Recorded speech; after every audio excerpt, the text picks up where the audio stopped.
First thing I have to do is introduce you to the person whose capstone it is tonight. She's the candidate for her master's degree. Will be one of the first people to get the master's degree walking this June at the ceremony, graduation ceremony. And her name is Elizabeth Hoskinson. Here she is.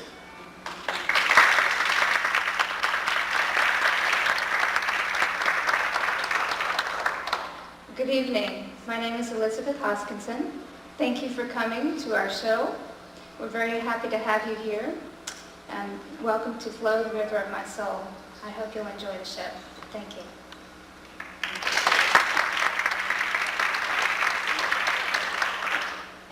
This capstone event is the fulfillment of many dreams for many people. First, for many years, NSU has dedicated employees working on various visions of how to bring the arts to our campus and to our community. This evening's production is one way in which Nova Southeastern University is fulfilling its dream to generate innovative academic programs in the arts. Next, one of the primary objectives of the Interdisciplinary Arts Program of Fischler Graduate School is to provide leadership and guidance to artists, scholars, and teachers of the arts to journey into new territory and take the risks involved in creating new paradigms by exploring the intersection of arts and society, arts and education, arts as a healing modality, arts and commerce, and arts and personal development and transformation. This evening's performance is living proof that the Interdisciplinary Arts Program is fulfilling its mission with passion and ingenuity. There are also some of my own dreams being fulfilled tonight. The opportunity to work with talented artists who use their skills, vast experience in making art, and their recent training in this graduate program to illuminate and educate us through the power of dance, music, visual art, and theater. I'm very grateful to Elizabeth Hoskinson for allowing me to guide her through this process of creation, self-expression, and social awareness. We thank you for sharing this journey with us through the arts. Now, I do want to tell you that this evening's performance is particularly exciting to me because it addresses an issue that we have not addressed in public education much. And it is the chakra, the energetic system based on ancient East Indian philosophy. So Beth has chosen this theme. She's been working on this for 2 years. She calls it a journey of mystical expressionism, and I just love that term. She found it somewhere and latched onto it and is applying it to this evening's performance. It is truly interdisciplinary in that Beth has used dance, she's used music, she's used incredible visual design, and she's used this amazing sense of theater. As far as the chakras, I urge you to read your program. There's going to be 2 short intermissions, just little short 10-minute intermissions while they change their costumes and change this elaborate makeup. And so I want you to use that time, if you can, to make this, I'm a teacher, so I have to say this, to make it into a learning experience. How many of you have ever heard of the chakra system? Just raise your hand so I know what, okay. Okay, that's great. So you're a little bit ahead, you know what we're talking about. I think if as you let the music and the visuals and what verbal kind of poetry we put with this evening's performance, if you let it kind of wash over you, and you allow yourself to leave your kind of mental, logical plane and just feel what's going on, I think you will enjoy the program more than if you try to actually make sense out of it. So it's the kind of thing, it's one of the most exciting kinds of theater for me, and I'm so glad to bring this to South Florida because it's avant-garde, it's cutting edge, and it's challenging for audiences that are kind of used to Neil Simon comedies and things like that, or sitcoms. So anyway, sit back, relax, and I want to introduce you to our last guest. He is a shaman. He's here with his family. He lives in the rainforest of Ecuador. And part of what we're doing now, he's a shaman with a great understanding of the energetic system. I mean, he actually lives in the rainforest most of the year and brings his family here to try to advocate for the rainforest. And he has a wonderful table set up out front with art and with music from their country. So I would like to introduce to you Juan Quim Arcos. shaman from Ecuador.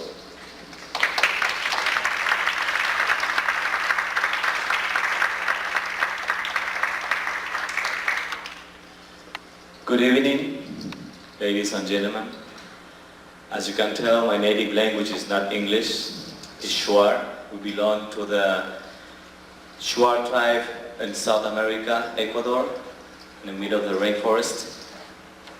I feel so honored to be invited to come this afternoon with my family, and for us, it's just a privilege to be visiting all over the world, sharing the wisdom of the Mother Earth, the gift of the nature that has been helping us to create a balance between what is up here, what we call mind, down here, what is our heart, and at the bottom, our Mother Earth, supporting us day and night, supporting us and giving us all the gifts that we need every single day. Thank you very much for all you to come here. I want to congratulate to my friend Beth and also David, who make this possible for us to come up here and be in front of you, talking to you and sharing this love that we have received from our nature, the rainforest that is still safe back there for our future generations. I want to invite you real quick to repeat with me. I'm gonna do a quick command. Command means when we blow, this could be air, this could be water, this could be just a simple hello that from our heart. When we command, we could command in different ways using one of the main elements, the fire and water. We're gonna do this command right in here, but when you see the command coming out through this flame of fire, I would like you to repeat with me together, Arutam. You want to say with me? Arutam. I see about 25 people, but I just heard 2 of them. Okay, let's call from inside. Let's feel that we are alive. Arutam is the power of the forest, the god of the forest. We are saying, come here, enjoy us. What we're gonna say? Arutam. One more time? Arutam. Okay, so be ready. When the flame and this command comes, you will say, Arutam. Okay, let's do it from here, feeling that we are alive. And thank you very much, David. Thank you to all of you for your patience. I hope I spoke clear enough, and I'm still learning your language actually, not mine. Thank you.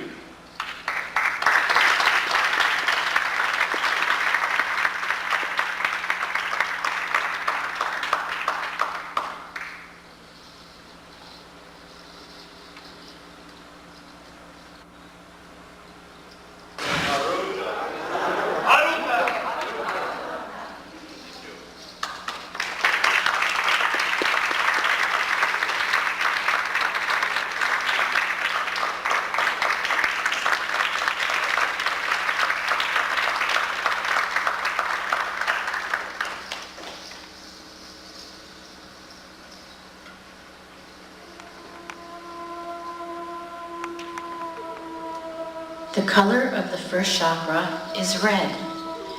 It is related to earth, physical identity, and oriented to self-preservation. Located at the base of the spine, this chakra forms our foundation. It represents the element of earth, and it is therefore related to our survival instincts and to our sense of grounding and connection to our bodies and the physical plane. Ideally, this chakra brings us health, prosperity, security, and dynamic presence. She knew that she was a part of something infinite and vast and all-encompassing before she emerged vulnerable, mortal, and coddled into the world. She could feel the power of her tribe as something almost tangible in the air around her. Drifting, hands reached down to embrace her, and she felt the wind breath of voices on her face. Her family was present from the beginning, teaching her their values and their truths of her new world. She believed them and was crafted and guided by them. She absorbed them, drank them in, and they gave her strength. Her roots wound their way into the red earth of her world, and she felt herself woven and safe and vital.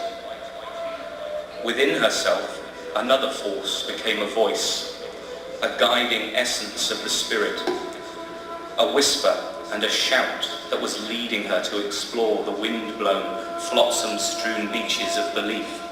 It led her to scour imagination and existence for new meaning in the places where she had looked so many times before, and to look in the places where she had not dared to before, or where she had previously never seen anything of worth.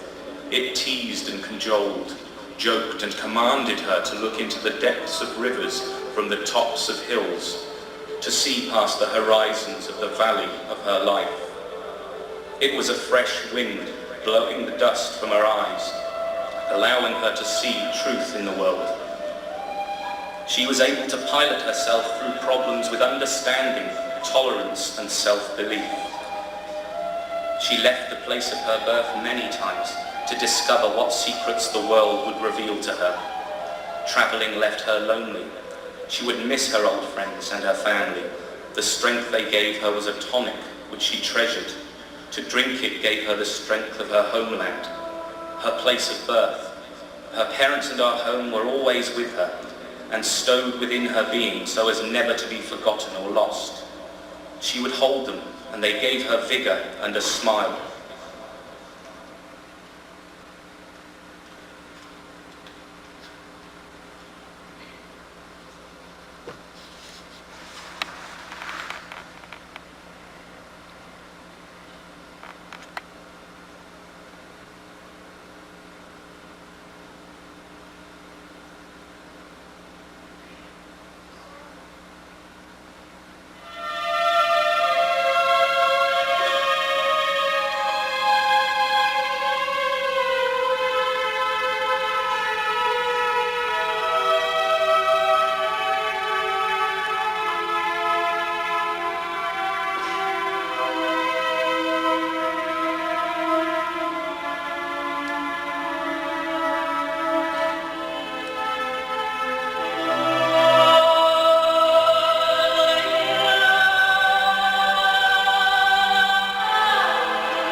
color of the second chakra is orange. The second chakra, located in the abdomen, lower back and sexual organs, is related to the element water and to emotions and sexuality. It connects us to others through feeling, desire, sensation and movement. Ideally, this chakra brings us fluidity and grace, depth of feeling, sexual fulfillment, and the ability to accept change. Unfolding, unraveling, with uncertainty and fear, brimming with fresh love and loathing.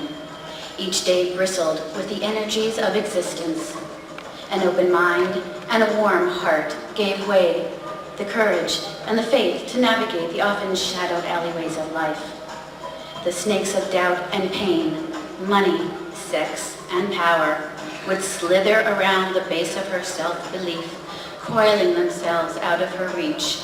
Forked tongues flicker tasting the frequently fragile veneer of control. Sometimes she saw them mirrored in her hair, as if she looked for too long her beauty would fade, her ambition would falter, the well within would dry out, and she would stumble sightlessly, eyes to the ground. But with help from her people and faith in her own instincts, she managed to seize the venomous heads of those seditious serpents and tear their destructive energy from her being. To reverse the negative attributes of those leeches of success, to harness the power of her sexuality, to use the money that she earned wisely for pleasure and fulfillment, careful not to tip the scale of indulgence too far.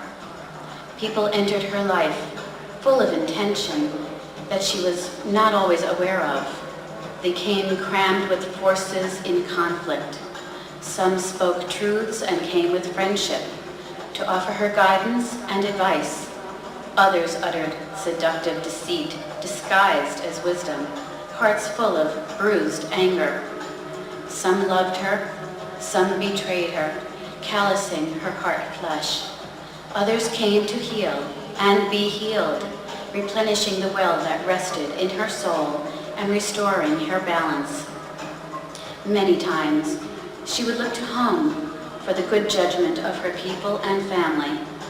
She accepted that people came to show her something valuable, and that pain was sometimes a necessary levy, the price for illuminating places of veiled misunderstanding, lives of wickerwork wonder, intertwined, knotted, and untied, coupled, then disentangled, embraced or dispensed with, pulsing to the thrill of her own bright choices.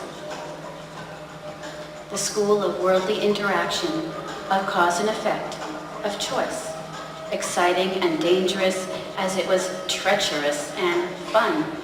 It made her feel alive, effervescent. Her presence would take her to places she wanted to run from that disgusted her.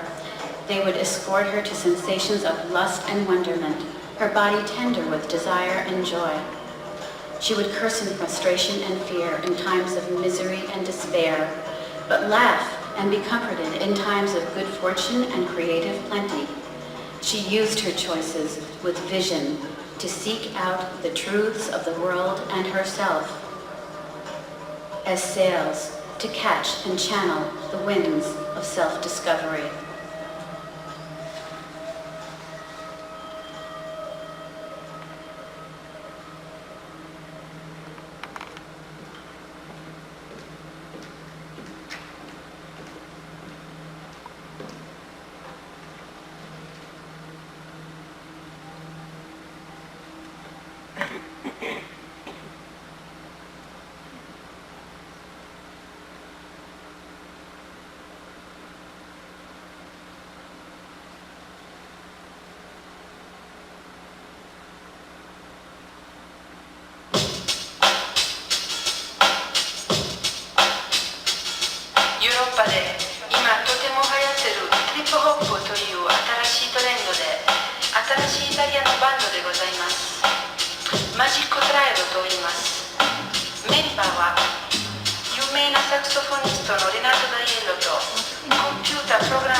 きましょう。すっごい雰囲気でしょ。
This chakra is known as the power chakra, located in the solar plexus. It rules our personal power, will, and autonomy, as well as our metabolism. When healthy, this chakra brings us energy, effectiveness, spontaneity, and non-dominating power. The possibilities that are open to us, but that we are blind to until after we have achieved or squandered them, are there to be sought out, unearthed, and brushed off, using choices that we make as the tools. The decisions we make when we are young, she thought, are the tools that help us build our spiritual foundations on which we will rest and rely. Sometimes walls collapse and roofs fall in. A late afternoon breeze fluttered across her face. A caterpillar shifted, peristaltic, down the warm, whitewashed wall. The smell of the late spring, rain-soaked earth triggered an early memory, and she was sent back to stand brazenly, belligerently sour-eyed in front of her resolute mother. I can understand why you don't like him. He's not exactly your type, is he? She said, glancing over at her father, who sat on the sofa reading a paper, feeling guilty immediately. I don't like him because he's not good enough for you. You are better than he is. They were discussing her new boyfriend at the time. He was a sweet boy, endowed of a quiet spiritual strength, softly spoken, with a quick wit, and the means to bring her out of herself, to cut ties and bonds. He could show her things about herself that she had never recognized, and he wasn't afraid of her or her parents. He wore the wrong clothes, her father had told her detachedly, his nose still buried in the newspaper, pushing his glasses up. He was a daydreamer. He wouldn't amount to anything. I forbid you to see him again. She had disobeyed her father that night. She had sneaked out of her room window and had run to meet with him in the woods that bordered the rear of their property. They talked and asked each other questions to which they never thought of lying. She delved into herself, luxuriating in self-understanding. The coppice, etched in silver moonlight, a chamber of tranquility. The physical nature held no sway in their place. Her friend had moved away not long after that, but he had left her some of his clothes, which she wore, much to the chagrin of her friends and father. She remembered that she had worn them defiantly green turquoise in front of her mother, who had smiled and said she looked like an insect. Those clothes, an unfashionable relic of a spiritual unearthing that she cherished, and they still smelled of the boy she had once known, who she had been instinctively drawn to, and who had imbued the strength to stand by her convictions.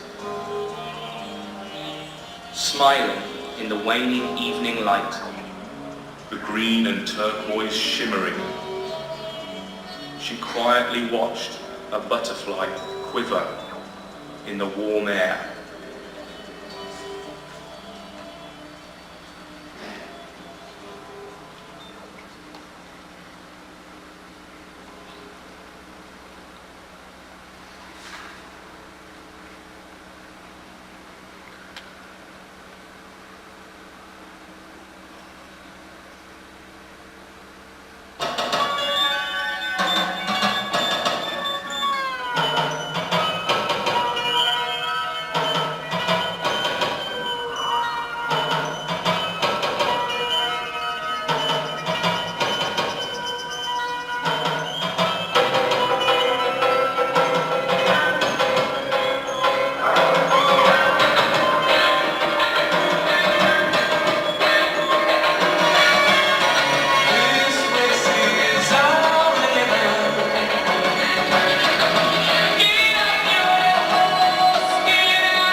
The colour of chakra 4 is green.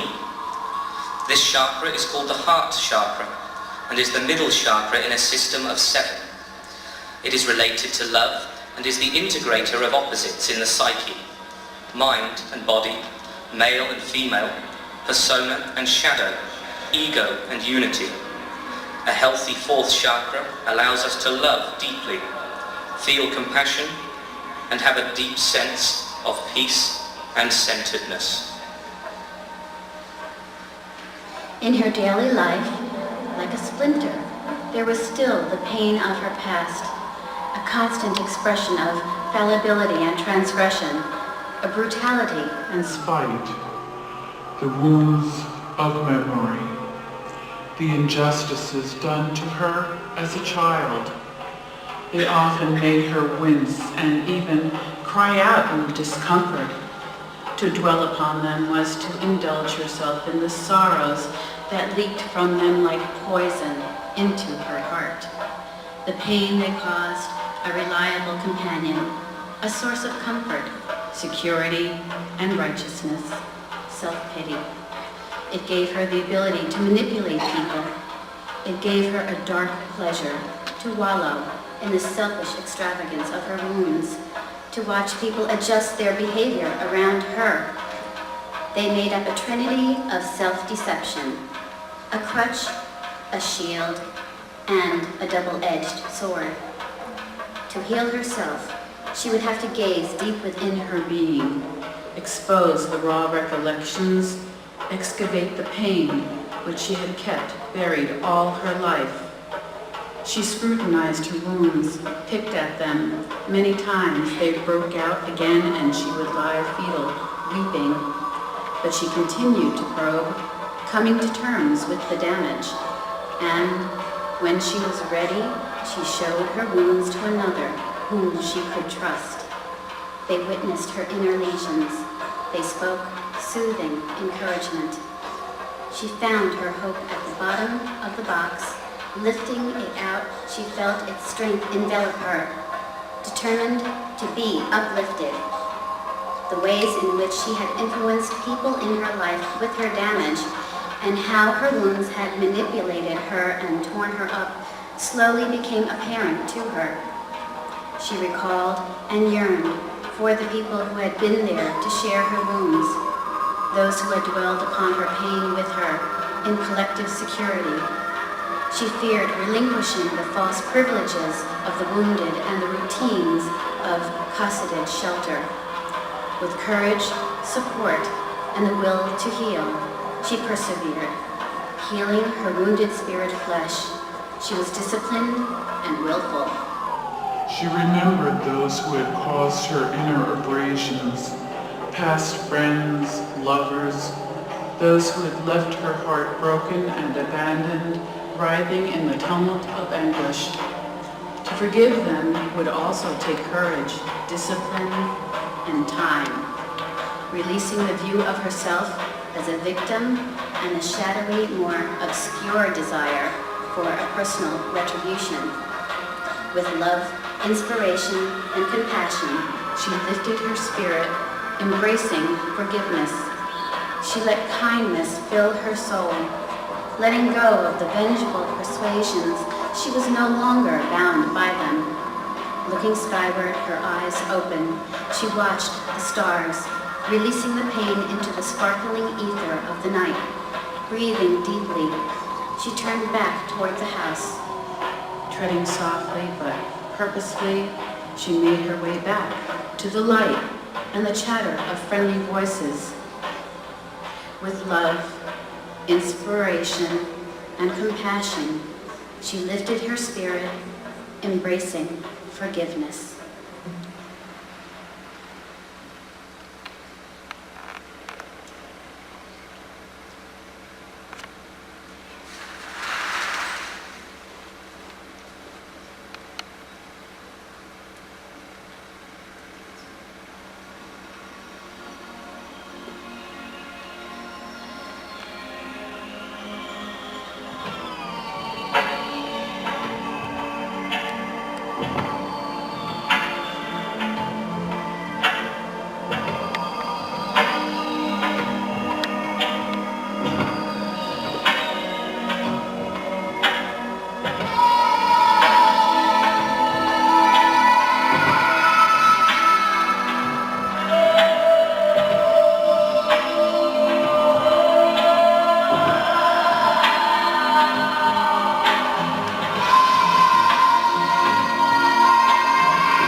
The color of the fifth chakra is light blue. This is the chakra located in the throat and is thus related to communication and creativity. Here, we experience the world symbolically through vibration, such as the vibration of sound representing language. Feeling her throat, she stood and walked across the veranda, watching the early evening light fading, silhouetting the poplar trees and the telegraph poles next to the road. Her work had told her that she wouldn't be required for her position anymore. A younger, cheaper, more efficient model was available to replace her. She sighed. She was obsolete, something to be discarded. A cool breeze came wandering in from across the flats on the other side of the house. Pulling her cardigan tighter around her shoulders, she made her way round to sit on the swing seat. Fear gripped her, shook her to the very core of her being. She had always felt that she had some control of the decisions that affected her life, that she was somehow in charge. She watched the last of the summer swallows rolling and diving over the exposed, water-dappled sand flats, empty but for the humming of insects. Why was she here? What trail of misdeeds had led her fruitlessly to this impasse of frustration and rejection? She would not let fear be the ball of cord to shepherd her through the labyrinth of choices. Confusion flourished, welling up like an insanity. A flock of seabirds wheeled in the glowering sky. Her knitted brows griddled her forehead. Her temples beat. A creased hand raised to massage an answer from within. Teeth clenched on unrequited queries. Why? What can I do now? Many times had she been here, alone, facing the same thoughts, struggling with the same questions. Eye whites flecked with yellow, crow's feet clawing at the corners, moved up to take in the soft sky wisps of cirrus. The contrail of a jetliner, leading her gaze back down to the widening, smouldering orange blaze of the setting sun. Iridescent, split open and pouring the resplendent essence oil of life and being across the water into her heart. She became aware of her own power. She felt the strength of her own decisions. Truth would never be something she would have to make an effort to uncover within herself again. She could depend on it. She felt saturated by its glory. Arms wide open and laughing. Feeling a warmth come into her, she let her arms fall to her sides, liquefying the trauma in her bones, watching the magnificent orb of light, life, power sink into the world. She closed her eyes and prayed, and the path lay open before her.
The color of the 6th chakra is indigo. This chakra is known as the brow chakra, or the third eye center. It is related to the act of seeing, both physically and intuitively. As such, it opens up our psychic faculties and our understanding of archetypal levels. When healthy, it allows us to see clearly, in effect, letting us see the big picture. Life was quiet now for her. She liked to spend time in her garden. She would often put her hands in the soil and spread her fingers so that she could feel the minutiae of life squirm around her fingers, accepting with a quiet peace that her bodily vessel would return to the earth once more. She had grown old and had received many of life's lessons.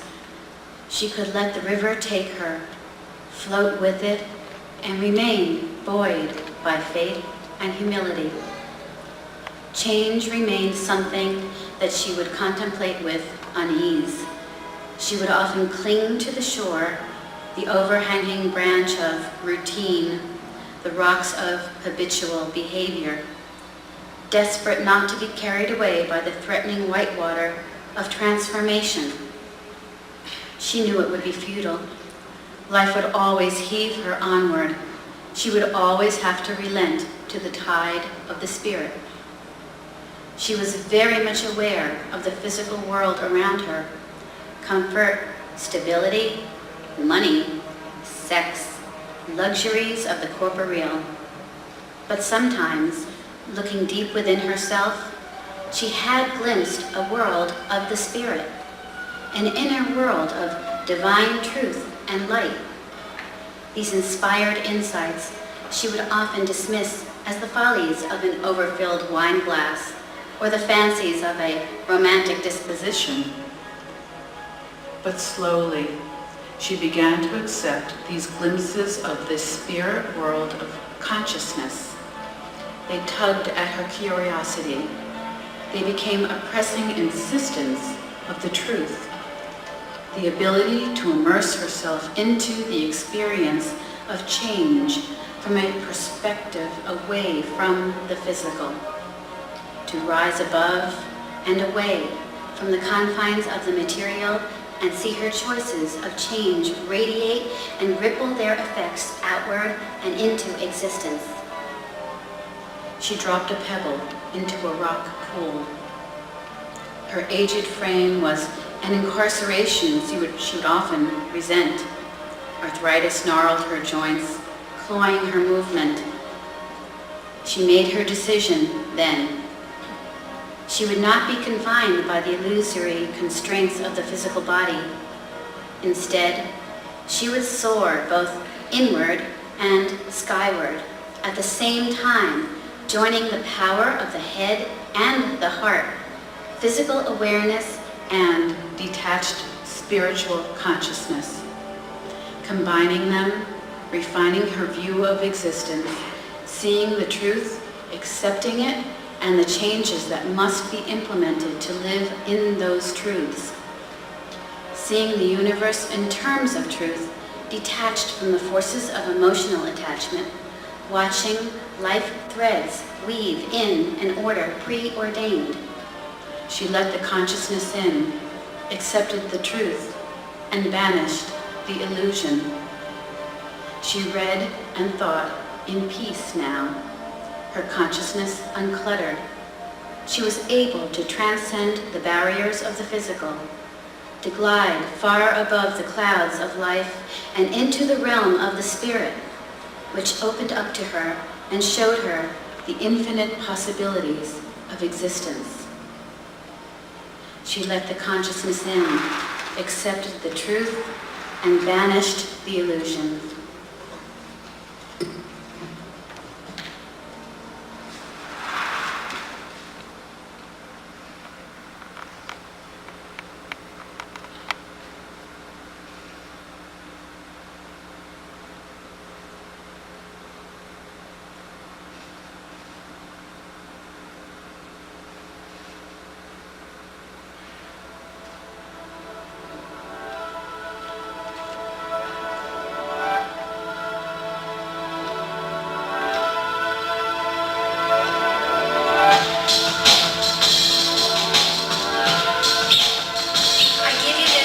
consideration.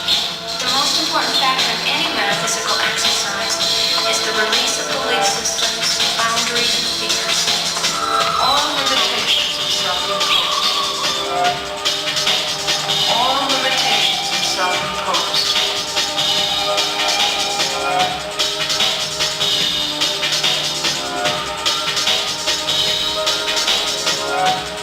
The time is now.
The color of chakra 7 is violet and pearl gold.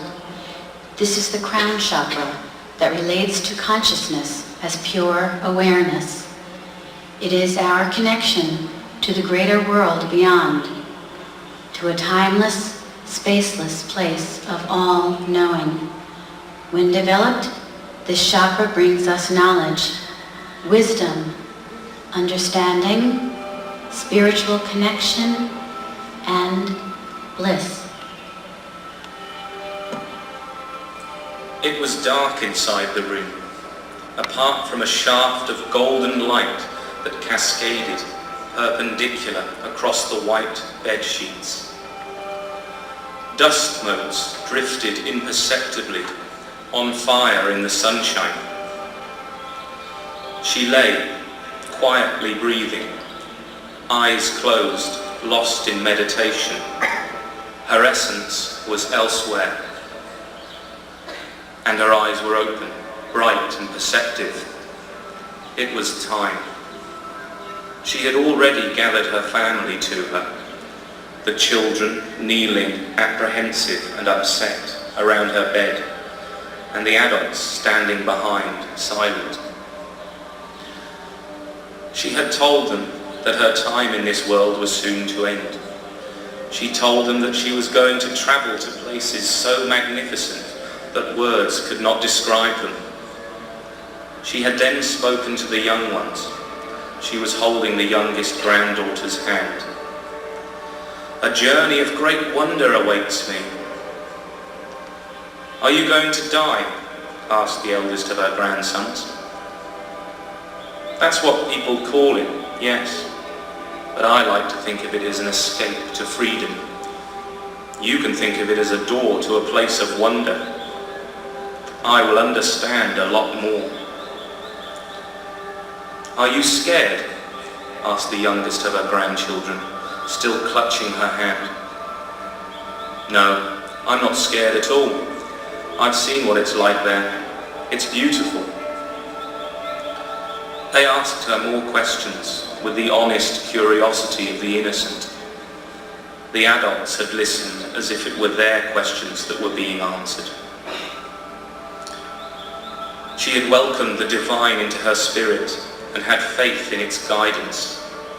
She had made her peace with this world, had healed rifts, and said her goodbyes.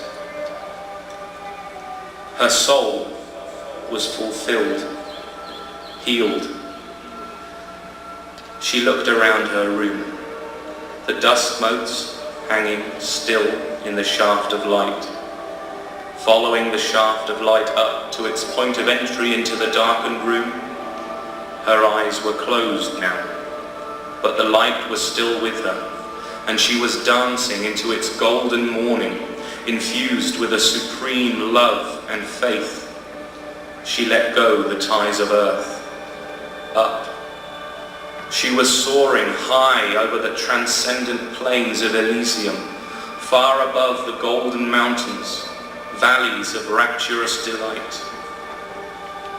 Watching her, embracing her, charging her with celestial force was the divine, the Tao, the everlasting rhythm of existence. Like a transfusion of euphoria, she was complete.